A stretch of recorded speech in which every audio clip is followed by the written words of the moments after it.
Hi, how's it going everyone? This is Eben here, and today I'm going to walk you through another 30-minute speed painting that I completed here on Photoshop from start to finish in real time.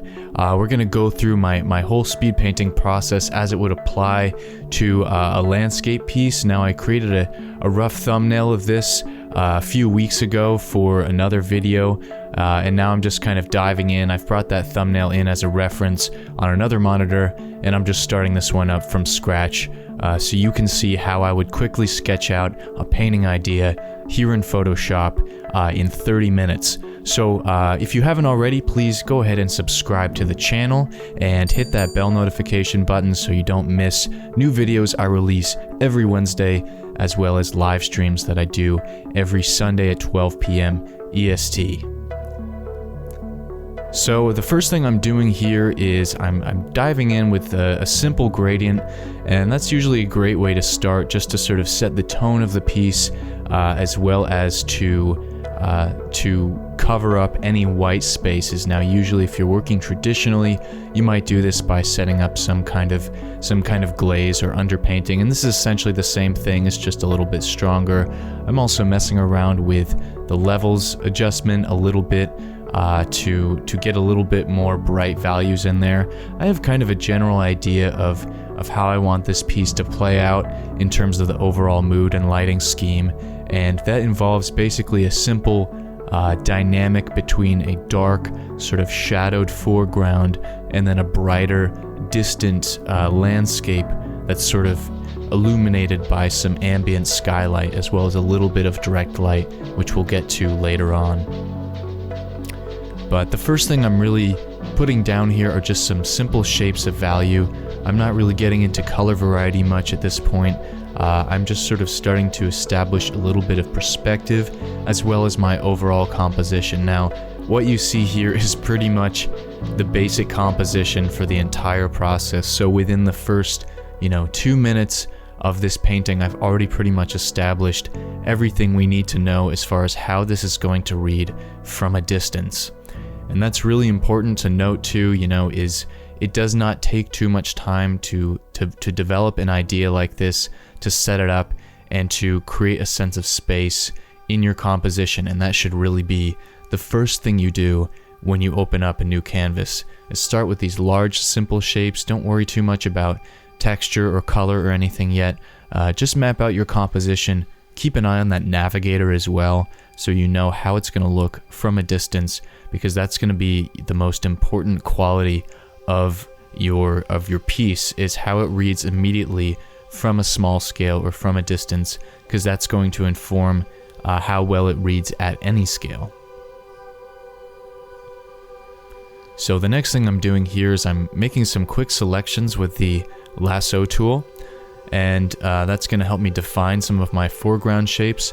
So this canvas is pretty much about 60-70% darker values, and then we have about this 30-40% area, which is sort of lighter, distant values that are being illuminated by some ambient skylight and some mist in the background there.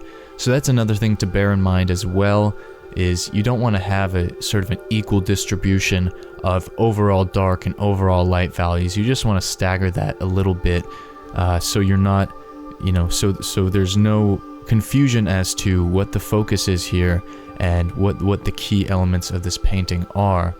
I'm also starting to introduce a little bit of color variety to highlight our focal area, and I'm not sure if this is something that I'm going to keep through the end at this point, but it's just something I'm sort of jotting down as an idea.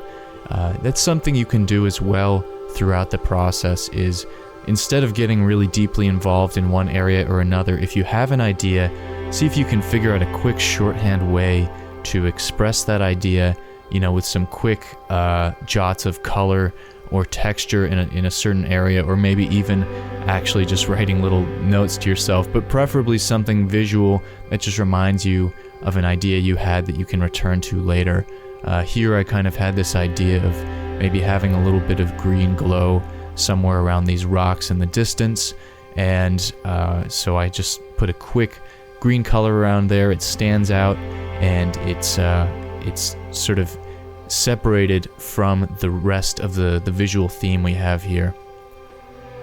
Another idea I had was to have sort of these floating objects and to transition from these sort of terrestrial columns into something a bit more magical, a bit more fantasy oriented. So I've very quickly, just in a few seconds here, created some quick polygonal shapes with the lasso tool and filled them in with a value that's appropriate for that distance. Notice it's a much lighter value than anything I'm using in the fore and the midground, so that's sort of helping us to achieve that effect of a distant object.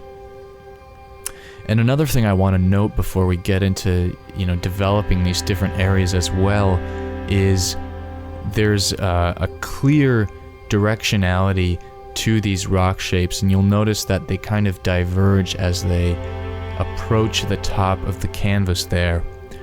So it's not just straight up and down shapes here. I'm using three-point perspective to show that we are looking downward from a high vantage point. I'm also using curves in my pathway, which I'm starting to indicate here with some lighter values.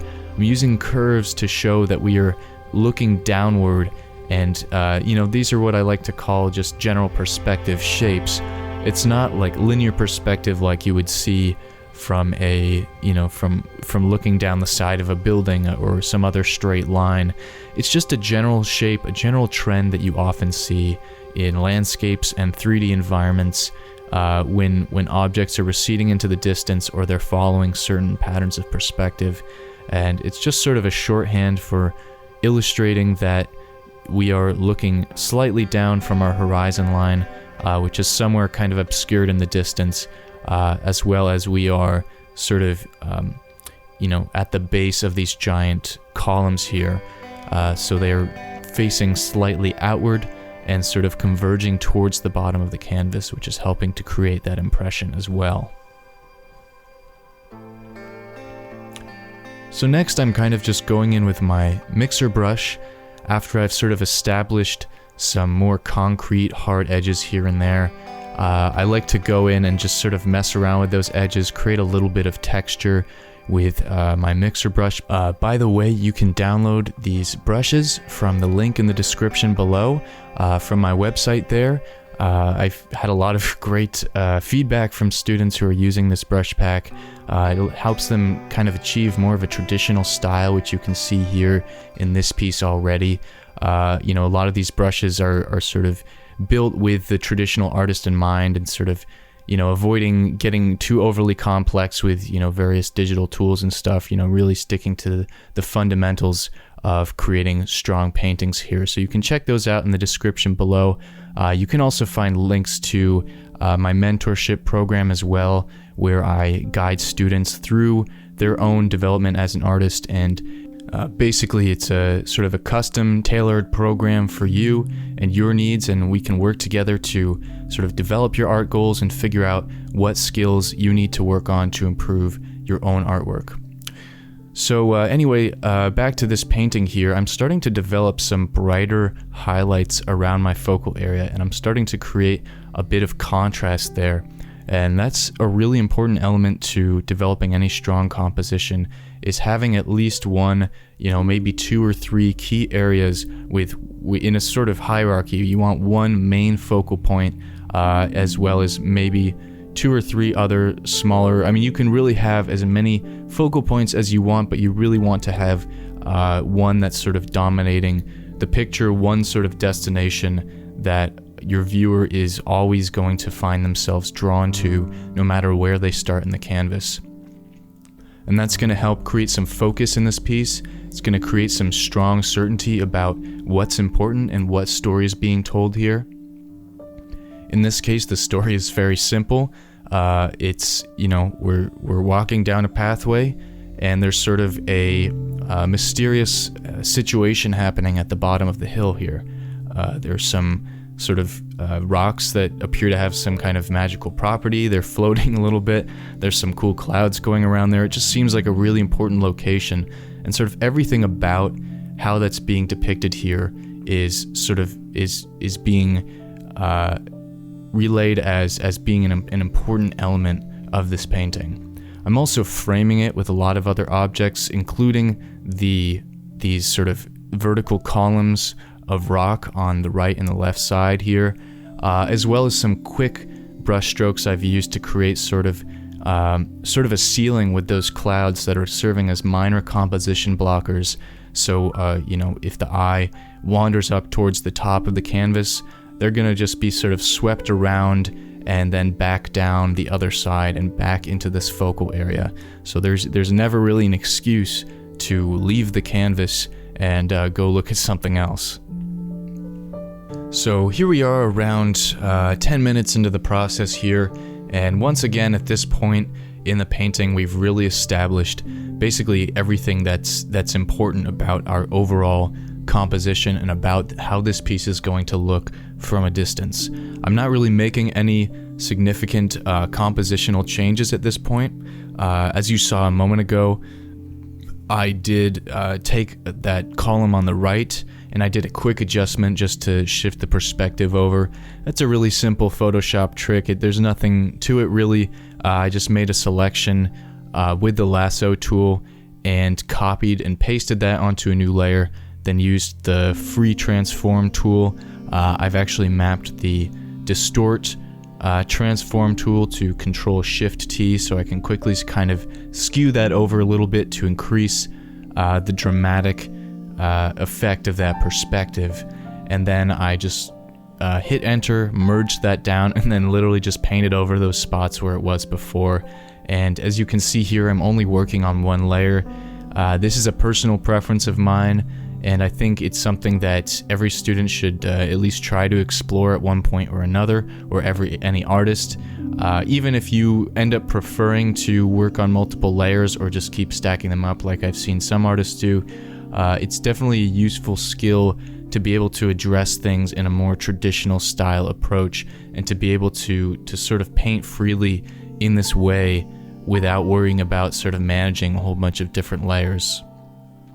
And also, from a personal standpoint, it really, for me, it creates a bit of accountability for the marks I'm making on the page, for the strokes I'm putting down, and it sort of, it forces me to be sort of confident and concise and careful about the strokes I'm making on the canvas, because I know at any given point there's no backup plan. I have to really be sure that what I'm doing is the right thing here.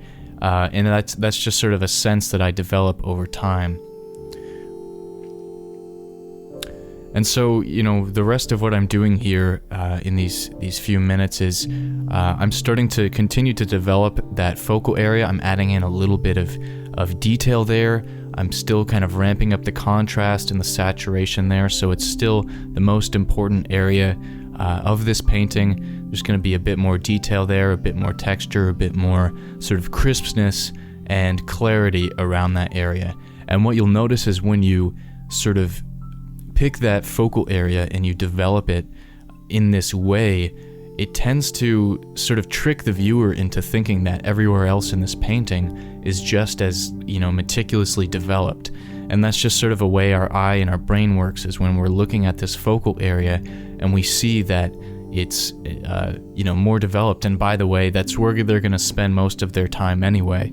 If you've set up your composition right, they're going to be moving around a little bit, but they're always going to come back to this really interesting location in your painting.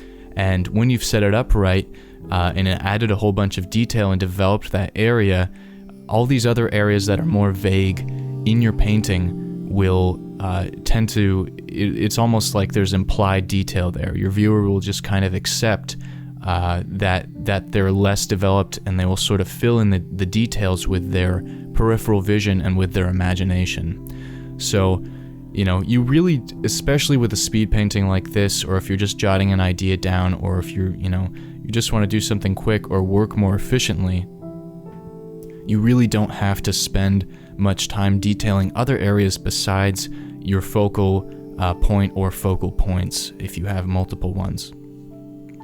Now, that's not to say that you can't develop detail in every aspect of your painting. Of course, there are many really incredible artists that do this.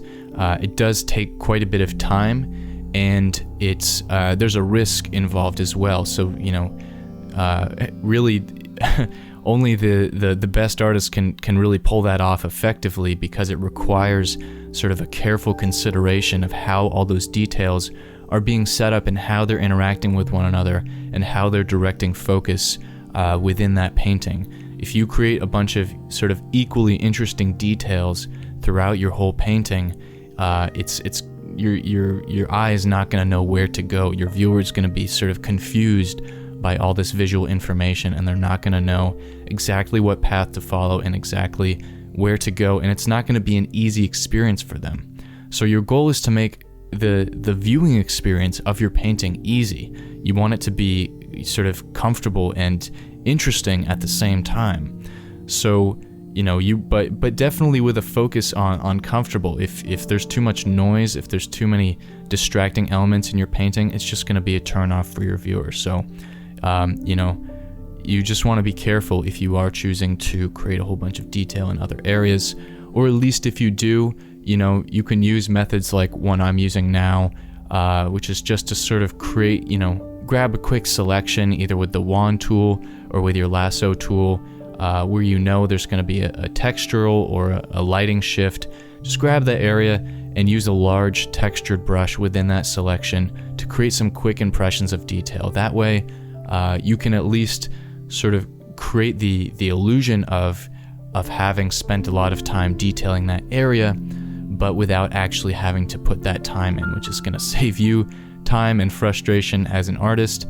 And of course, time is money. If you are working professionally, of course, if you can complete a project sooner with the same level of detail, with the same intrigue, with the same overall power, that's going to just be more efficient for you in your process, and for whatever client you have as well. So I'm also going into this focal area around these floating rocks back there, and earlier on, as you remember, I sort of established those shapes using the lasso tool. And what I've done is I'm going in with the mixer brush, and I'm just sort of messing around with those edges. I'm creating a dynamic between the harder and the softer edges, and that's going to create just a lot of visual interest around that area. Anywhere where you have contrast, and that's not just contrast of values or color, but contrast of edges and softness and texture as well. Those are all forms of contrast that you can implement around your focal area to make it more interesting, to make it more captivating and exciting for the viewer. And another way you can do that is with contrast of color as well, which I'm going to implement a little bit later in this process. One thing, kind of interesting thing that happens with the mixer brush sometimes is when you pull it from the edge of the canvas in Photoshop, I don't know if it's just the settings I have it on or what, but it'll sometimes pull these random colors from the edge of the canvas, and you can see that a little bit just with that column on the left that I was just messing around with there. And I highlight that because it's an example of sort of something that happened accidentally that actually really helped to inform me about where I want to take this painting next. So it's just an example of how every painting is a conversation between you and the painting itself. And if you try to speak too much, that is, if you try to sort of impose your ideas onto the canvas without listening to what is actually there, without paying attention to opportunities that present themselves as you work, you're going to really limit your creative process. Creativity is an exchange. It's a combination of listening to what's there and speaking about the ideas you have. So once again, I point that out just to show that if something like that happens, if you find a strange quirk or something that happens accidentally in your painting, don't be so quick to dismiss it as a mistake or an accident. Take a moment to look at it, or just roll with it. Just constantly move forward with your process. Try not to backtrack so much, and don't stay too attached to the idea you had at the beginning of your piece. For example, with this one, I had it in mind that I was going to have it be a bit more sort of moody, and that distant area was just going to be really saturated with this cool fog. But as I started to introduce more of these cloud shapes and more of these bright values, it started to look as though there were a bit of direct sunlight coming in there, and this started to look like more of a sunny day than kind of the moody, mysterious atmosphere I had initially sort of conceived of. And then when I pulled those sort of random colors from the edge of the canvas, I immediately, sort of my creative mind recognized that as potentially reflected light from that warm sunlight that could be coming in from the right side of the canvas.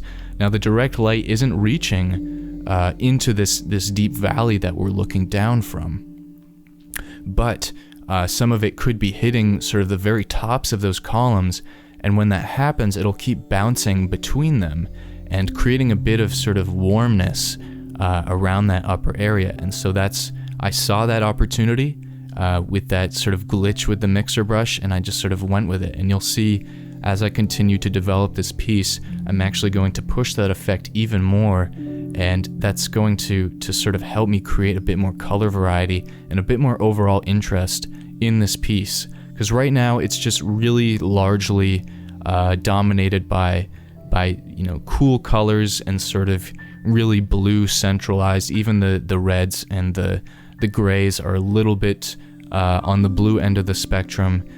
So you'll see I'm starting to introduce some deliberate color variety here. I'm going into my focal area. I'm creating a bit of reflected light around there, which is actually just a pure gray, but in the context of all of this blue that's going on down there, it actually looks very warm. It looks very red and very red-orange. Likewise, in the foreground, I've gone in with a green that's a little bit more deliberately in the yellow range of things. It's sort of a yellow-green, and I pushed it towards the gray as well. So both of those are serving to warm it up a little bit, and that's just creating a bit of color contrast and a bit of intrigue and variety along this pathway, which is just one sort of way that we can guide the viewer's eye along this path towards that distant focal area.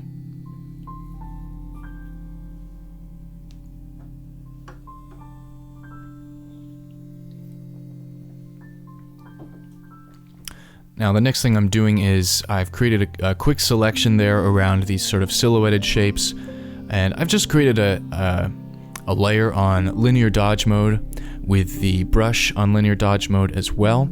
And this isn't something you always have to do. In fact, I do recommend that you try to achieve the same effect without using that mode, because as with any sort of digital trick that you can encounter with Photoshop or any other digital medium, the more the computer does the work for you, essentially, the more power you're giving over to it, the more sort of the less creative freedom you have. So in this case, using linear dodge mode to create those highlights and those sort of saturated reds that I was looking for, I think actually there's a risk of diluting some of those strong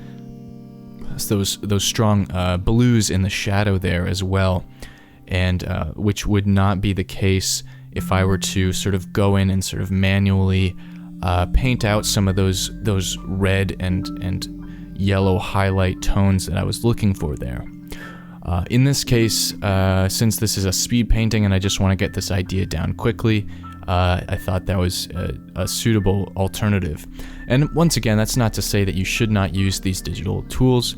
Just bear in mind that they, that you may be limiting your creative process a little bit by using them, and you can definitely overuse them, which I think is the real risk. And I've seen that a lot. I think especially with beginner digital artists, and especially with that effect in particular, using that linear dodge mode, because when you first figure it out, it's like so exciting. You're like, oh my god, I can just paint light directly onto this canvas. I don't actually have to figure out how this light is blooming out and how I can change all these colors to make that happen. I can just put it down and it won't mess up my painting.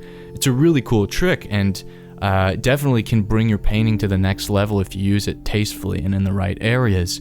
But there's definitely a risk too of sort of over blooming or kind of bleaching out a lot of these areas of your canvas and sort of losing some of the nice, detail or color variety that you've created prior to that.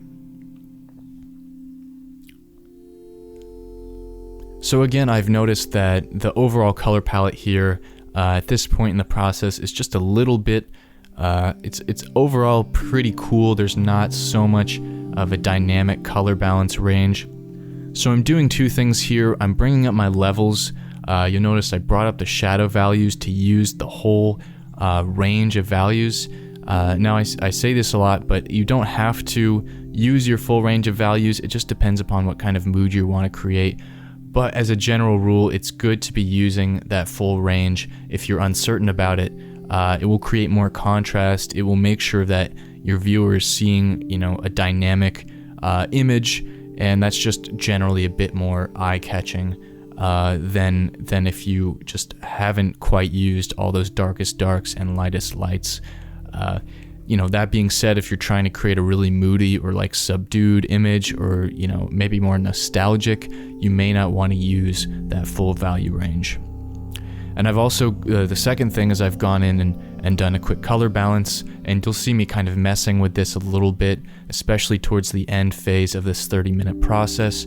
And I just want to make sure I'm bringing in some warmer tones as well, so the overall the image isn't too far towards the cool end of things.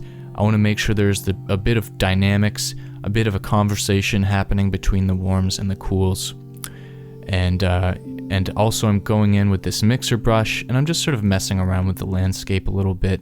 I'll just go back and forth a little bit until things sort of make sense.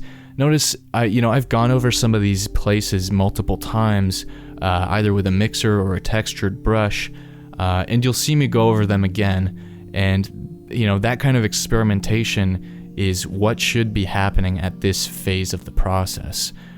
It's not something you necessarily want to be doing later on, but since we have this time, since we're working within this first, this first 30-minute increment, this is the time to be messing around with this. This is the time to be experimenting with large shapes and large, color distinctions and different sort of overall textural variety and different values. This is the time to be doing that.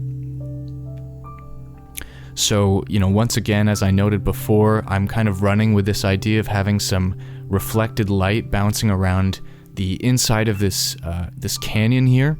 So I've pushed the value or the color range of sort of the interior angle of some of these columns into the red, sort of red-gray area. And you'll notice that that's creating a lot more interest in this piece overall. There's a really nice dynamic now between those pure blues and the greens I've put in the ground and the red that's starting to appear in the rock face as well. It's a really strong kind of primary color balance, and it's just giving this piece some overall intrigue and color to it. So generally, color variety is sort of intrinsically valuable in any painting, and that's not to say that it's always going to improve things, but I think more often than not, I see in beginner work that there's just not enough color variety being utilized, not enough subtle distinctions between variations of grays and blues, and using grays as transitions between colors, and using slight variations of hue and saturation and value within each section. That's always going to sort of create a little bit of realism and interest in your piece that it's really hard to achieve with just single colors and values alone.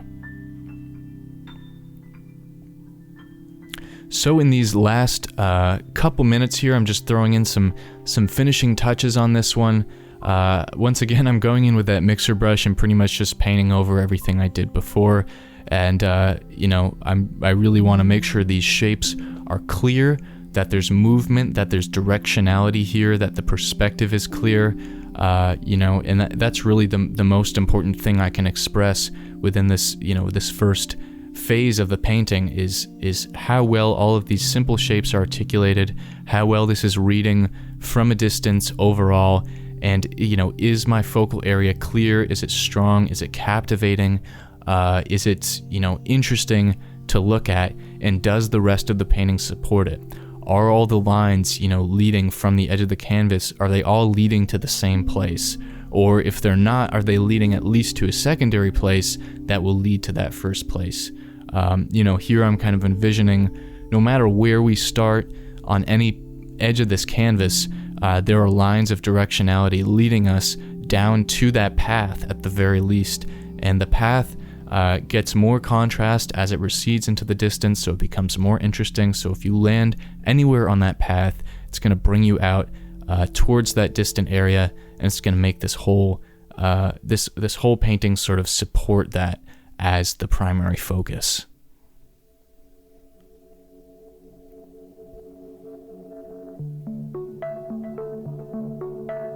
And then, you know, once again, one of the last things I'm doing here is just making sure, you know, that my colors are all reading well. I personally like to bump up the saturation a little bit all the time. That's partially because I work on a monitor that shows a lot of great colors, and that's something to bear in mind as well, because I know that most people are not viewing this on a monitor that provides so much color diversity. So I like to compensate for that by bumping up the saturation a little bit. So even on a really sort of dull monitor or just looking on your phone, this is still going to look very strong. Those colors are still going to look kind of vibrant and powerful. And then, you know, once again, I'm messing around with the color balance a little bit, with the value structure a little bit. I don't want to totally wash out the color variety I've created, which is definitely a risk when using the color balance. So you don't want to push it too far, or you're just going to end up with, you know, kind of a two-color situation here. I want to make sure I'm preserving a lot of that color variety I've set up. But overall, I just want to increase the warmth a little bit and have this whole color scheme read well. So that's it for this piece today. I hope you guys have enjoyed this and found it helpful, and I really encourage you to go out and give this a try. It doesn't have to be 30 minutes, it can be 45 minutes or however much time you're comfortable with. Just set, you know, a goal for yourself, make it happen, and see if you can sketch something out really quick. It's a fun exercise, it's a great way to warm up, and it's a great way to improve your painting and your composition skills. So thanks for joining me. Please subscribe to the channel once again if you haven't already. Leave me a comment as well if you have any requests for future video ideas. Once again, I release them every Wednesday, and I do live streams on Sundays. Alright, until next time guys, take care.